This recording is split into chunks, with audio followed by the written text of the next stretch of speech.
Hello, everybody who is tuning in. This is the first podcast of the Odd Batch, the Batch Boss podcast. I'm here with PT Karl. My name is Migs, and we are currently doing weekly price updates with Aldi, Woolworths, and Coles on some of the more popular products. If there are products that you want us to cover that we currently don't cover, please let us know. Comment in any of the videos across all our socials or YouTube, TikTok, and we'll look into how we could include that into the run of videos for the following week. But a soft introduction to the podcast and what we'll be doing here is following the cost of living crisis and groceries especially. So it will be interesting to see how the election plays out and affects the rest of the world. What do you think about that, Carl?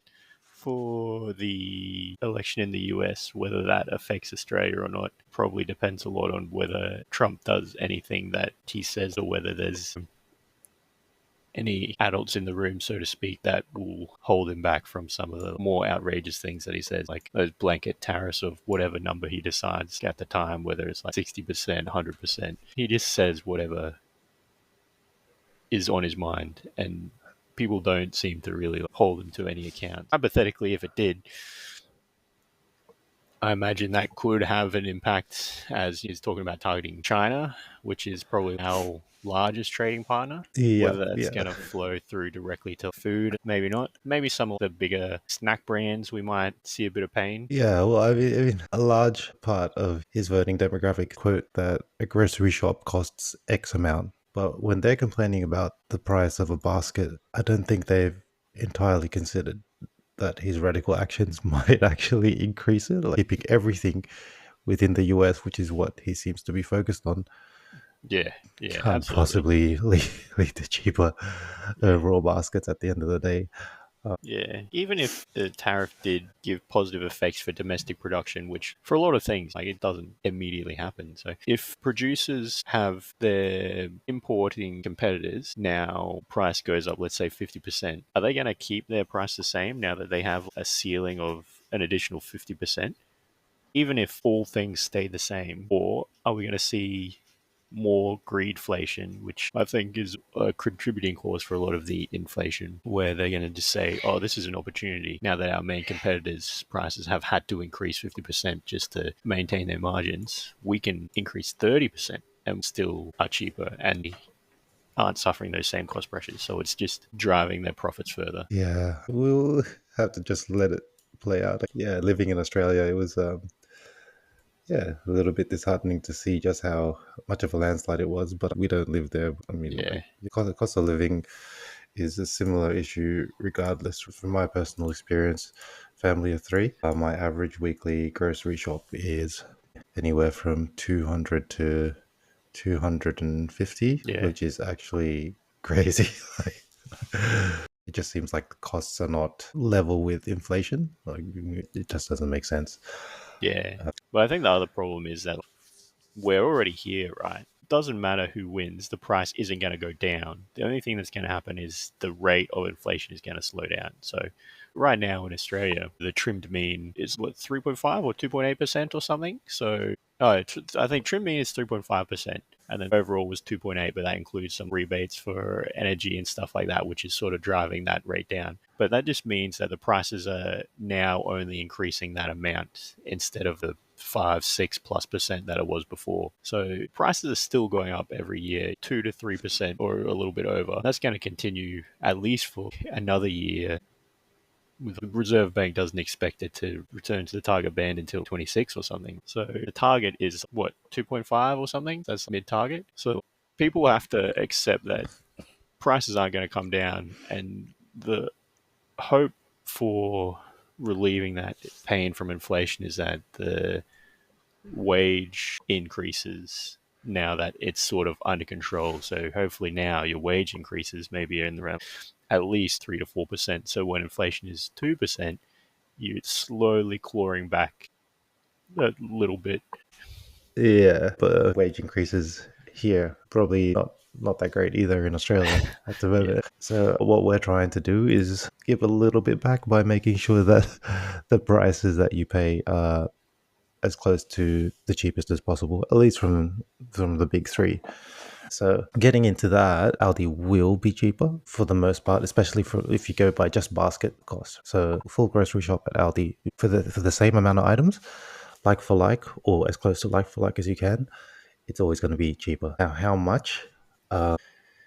It's probably not as big as people hope, but everything adds up, right? So it could be from as little as $5 for a basket, depending on what you're choosing.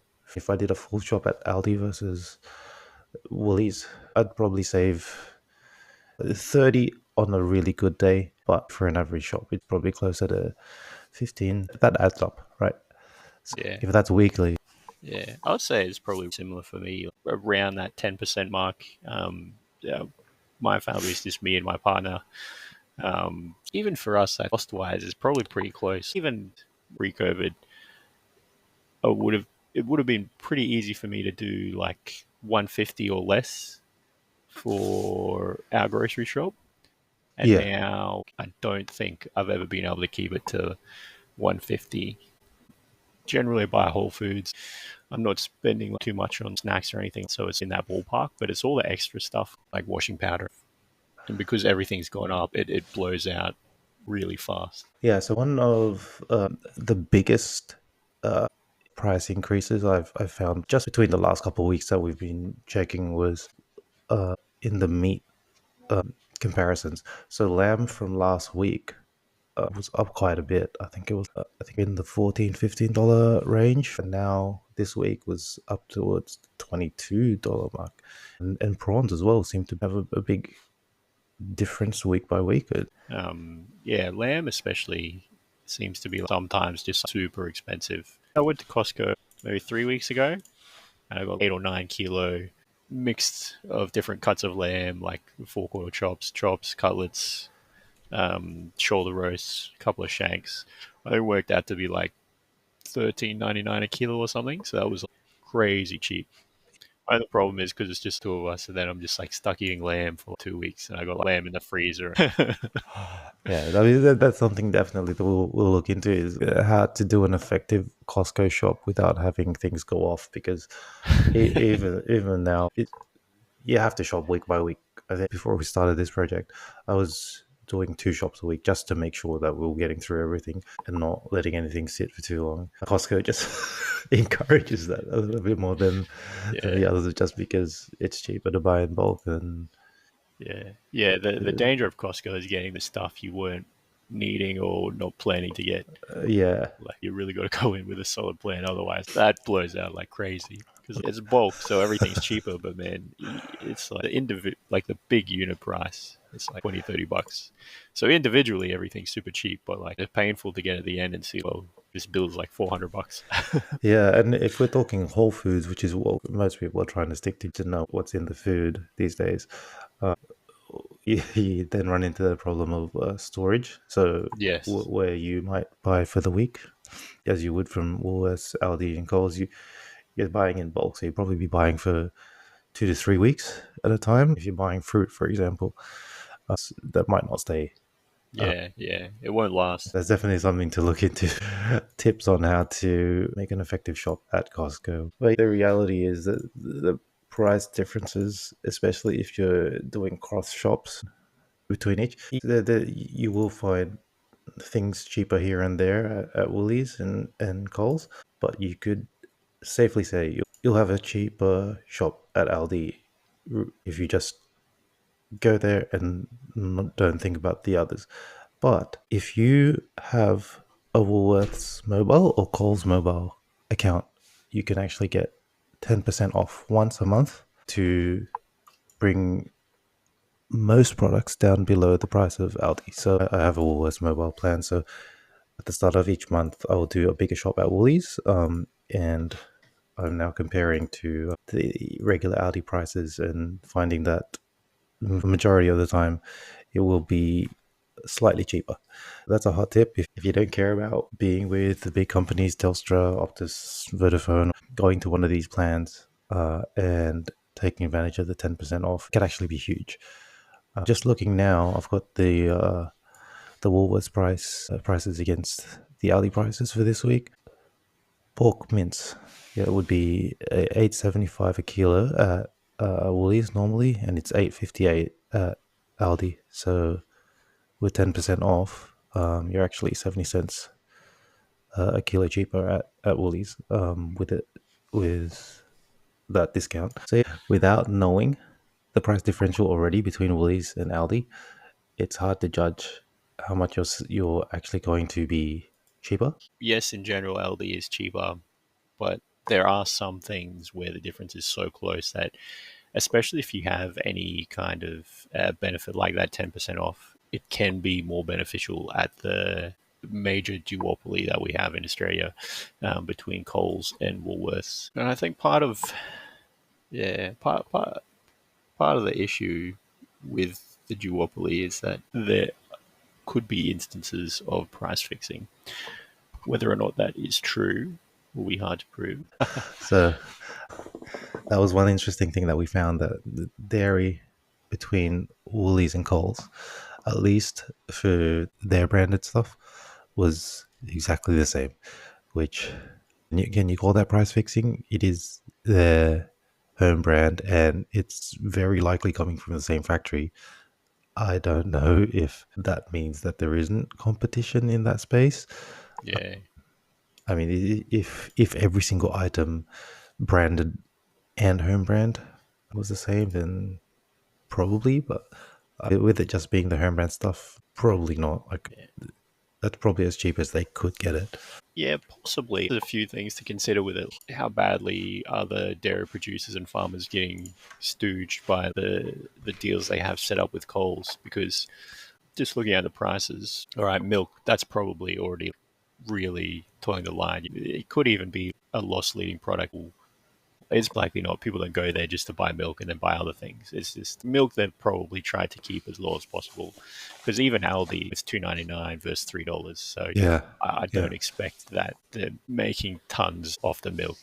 $3 for 2 liters of milk. When you think about it, you got the cow and then the logistics of getting it to the store and bottled. I can't see how they're gouging on that. But the fact that Aldi is able to get cheaper, cottage cheese, Greek yogurt was cheaper, butter was cheaper. yeah, yeah. The cheese was a big one. 9.29 versus 13.90 Yeah. for the kilo of tasty cheese. At the end of the day, like, most of the stuff is cheaper by less than 50 cents. And we do know that they don't really have any scruples when it comes to deceptive pricing or anything like that, as evidenced by the recent scandals where they Yeah, increase the yeah, price to then do a quote unquote sale, which is more expensive than the price that it was previous to the first price increase. yeah, I wouldn't be surprised if they have a gentleman's agreement between certain product sections or product groups to not stray too much because we don't know enough about the supply side.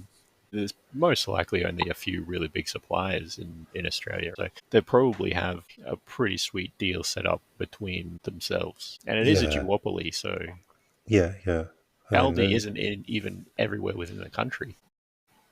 We do have the occasional IGA, and some people have mentioned before some WA specific places. So Spudshed, I think it was yeah, called. yeah, Yes. Spodshed, yeah. So there are others around, but they just don't have the same presence to be meaningful competition.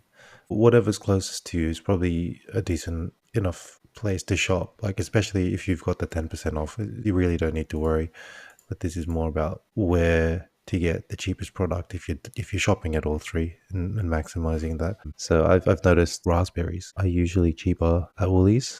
For most other fruits, Aldi is the cheapest. So that's where we're gonna be able to help you make the decision that, yeah, if you just want the absolute cheapest, have a quick look, go through the video. Okay, I'll get everything else at Aldi, but I'll get the berries at Woolworths or Coles. But I don't think Coles has won a single one of our shootouts at this point. Coles has been, yeah, pretty much drop kicked. Yeah.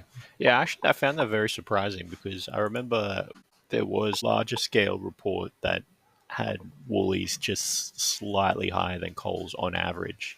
It was Yeah, around the time when they were suffering a lot of heat from the CEO had a really bad interview and there were a few other things going on. yeah, And yeah, after that, they've really tried to bring that average price down. So it's interesting to see that Woolworths is just slightly cheaper than Coles in general. And it's interesting that they haven't tried to push that because a lot of Coles marketing is really focused around that prices are down and low Yeah, prices are locked yeah, in, and Woolworths is, oh, we're the fresh food people. When they yeah. at the moment, I think people would be much more concerned about saving, even saving a few percent. Like we said, it adds up. I had a lot of fun creating that Coles character with the down logo, but pointing up instead. And one thing that I can tell you now is to never buy chicken wings at Coles because you're getting shafted. Because you get a pack of 2 kilo wings at Aldi. Um, Yeah, that's crazy. so if you go by the kilo price, you get it for 4.50 at Aldi and 4.75 at Woolies, but you're paying $9 per kilo at Coles, which is insane to me. And I think there might be a difference in that the Coles wings don't come with the tip, but surely the tips don't add up enough to warrant almost double the They're price. just their little drumettes. No, they're not. They're V wings, so they've got the drumettes and the two bone wing, but they Yeah, don't have the tip bit. Whereas uh, Woolies and Aldi will include the tip bit. right. It's a little bit more effort to cut off, but it's It's not a double. It's not yeah, double. no. Yeah, so don't buy chicken wings from Coles. At least the ones that come in a bulk pack. Yeah, from this week as well, I found that prawns were insanely expensive in comparison. Yeah, Yeah, the and that's not frozen even prawn. the fresh ones, right? That's the frozen Yeah, prawns. these So are you'd frozen. expect Yeah, a level of consistency for that as well. So yeah. But I mean, their supplier are different between yeah, them all. I know that Aldi's are from overseas, yeah, yeah, which I yeah. don't know if Thailand or you Vietnam or something. Vietnam, I think. Yeah. Yeah, So I mean, if you're getting into the nitty gritty things and want to keep things local, that's something else to discuss. that leads into with Aldi being cheaper. Is there a reason for that? Is there any noticeable quality difference between these Yeah, products? yeah. So, like you say, there is the overseas aspect of them sourcing certain things from overseas, especially the packaged and processed things. Aldi's got their global supply chain that they like to get things from, and I think that's worthy of a long form video. I think things like whole foods would be good to cover. So, for example, porterhouse steak, I don't see how they could get you a steak for $6.50, 200 grams, whereas Coles and Woolies are charging 8 for 180 grams. There's got to be a quality difference there, or a cut difference. There shouldn't be. They're all Yeah, porterhouses. the cut should be the same. It could just be like meat quality, maybe the amount of marbling, maybe the toughness of the meat. Yeah, yeah. Maybe it's like from low quality cows. Maybe they're doing some kind of dodgy thing where they're like all together with meat glue or something. I don't know. Things like that are definitely something that I want to go to each shop and do some Do sort of the blind Rex testing. side by side, yeah. Yeah, yeah. We'll have to gather some people to do a blind test. Yeah, I know. My partner sometimes says that this steak isn't as good or as other ones at times, Yeah, and I think sometimes that is, or usually, well, I don't know if it's the LD steak or I could just be bad at cooking and mess it up. But yeah. I know at least at my local Aldi. Again, it's back to berries. I do often find myself buying berries at Woolies. The price differential isn't leaps and bounds from each other as some of the meat products, but I do find that the Aldi berries get some mold a little bit quicker than the Woolies ones. And oftentimes, while I'm choosing, I'll see that a whole bunch of them are already moldy. So they are able to do it cheaper. They might be getting the second pick or even purposely choosing a lower quality or lower shelf life product to get us those cheaper prices. I do think that the same branded berries are available at all three. So it'll be interesting to see just the condition of them yeah, between each other. And I have a hunch that it's going to be close between Woolies and Coles, and Aldi will be um, yeah, ever so slightly behind. But I've bought at Aldi stores that aren't my local and they seem fine. So it could just be a store based thing. how far they are from the supplier or how far along they are in the supply chain. That's something we can make time for it and take a look at. Um, yeah, so meat products, veggies, fruit, that sort of thing, and then the processed stuff should be much easier to get a good gauge on. Yeah, The dairy products, there's some strong opinions on some of that stuff. The Greek yogurt is quite a bit more sour than some other Greek yogurts available. But that's something I'm actually looking forward to. I love yogurt, so let's yeah. do a taste test of Especially all three. Greek yogurt or natural plain yogurt. Yeah, it's good. High protein, no added Yeah, sugars, quite good for you. Calcium, good for the bones. Yeah, it's a good food. yeah, that's something we need to cover as well because the prices that we're covering, they're not necessarily the cheapest variation of things that you can buy. You can get chicken wings that are pre-marinated in a carton with some sort of brand in the freezer section. But even though they might be cheaper than getting the fresh, you're probably getting a much more processed and unhealthy nutrition line at the end of the day because the ingredients that are in there probably have things that you can't even pronounce just to make it last longer. So going through a nutrition shopping list and making sure that we can buy things at the best price for the healthiest meals at the end of the day. That's where PT Carl comes in. I'll be doing all the unhealthy stuff, like showing you how to make the cheapest cheesecake. All things in moderation. yeah, yeah, It's important to have a healthy relationship with food. I don't think yeah, there's a bad food or good food. One donut never made anyone fat, right? It's yeah. That's true. But you can never only have one donut.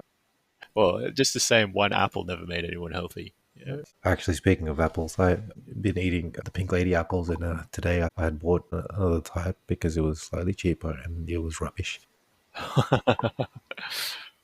Pink Lady apples are where it's at. One of the Fairbairn films videos that they put out about eating out as compared to buying things at the supermarket, and it was comparing getting a sandwich from Subway against someone else going into Woolies and buying all the ingredients.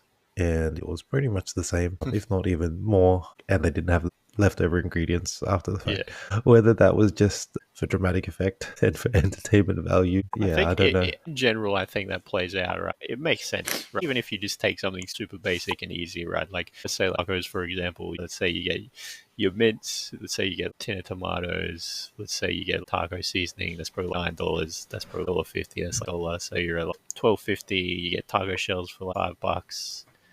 Then you get some lettuce and cheese and other salads. You get like hot sauce. At the end of it, you probably spent 30, $40. But it's if you go to like a Mexican restaurant, you get a serving of tacos somewhere $15 to $20. The only difference is that that's going to be like 3 tacos compared to like 10, 20 tacos that you would make at home. We can do an experiment. Get the budget of what it would cost us to buy a burger, a popular food chain, and recreate that burger and see how much it costs. Something like a nice simple cheeseburger or a bacon and egg muffin, something like that. Yeah, an argument that I've heard made many times is the pad thai argument. Have you heard of that? No. Well, someone goes, "Why would you spend $16 or $17 for a pad thai at a Thai restaurant where you could instead go to the local supermarket, spend $40 on the ingredients to make a worse pad thai at home?" Like, I don't know how accurate that is, but you can't take out the value of the expertise, especially from specialized cuisines like that. The thing people say is time as well. Yeah, yeah. Because if you've relied on takeout or fast food a lot, you're probably overestimating just how long it can take to cook something, just because you're not as experienced. And there's a lot you can do in terms of meal prep and batch cooking. If you're a batch boss, for example, just hmm to get everything ready and make it easier. You don't even have to meal prep the whole thing, right? The biggest pro tip is prepare the ingredients separately so you can have a wider variety of meals on tap. Um, so cook your proteins and keep them in different containers, and then cook a sauce, cook a base like rice or pasta, and then you can mix and match so you're not just eating the same prepackaged meal that you've prepared in advance. It's not something that everyone can do. I know that people who are watching their calories and stuff like to pack everything in a particular way so that they know exactly what's going into their body. You'd probably know a bit more about that than I do. But for the sake of variety and for the average person, not having to do the extra work because you're just going to pop it on your plate and eat it as you would anyway. Absolutely. And like, yeah, I think it is important to understand that not everyone's situation is the same. Well, we are lucky that we have access to a kitchen, um, and our home environment is just our own family, so we're not having to deal with like share house situation. And we do Yeah, have a that's fair true. bit of autonomy and control over what we do and like our, storage. We've got a fridge. I would love to have enough space to have a chest freezer.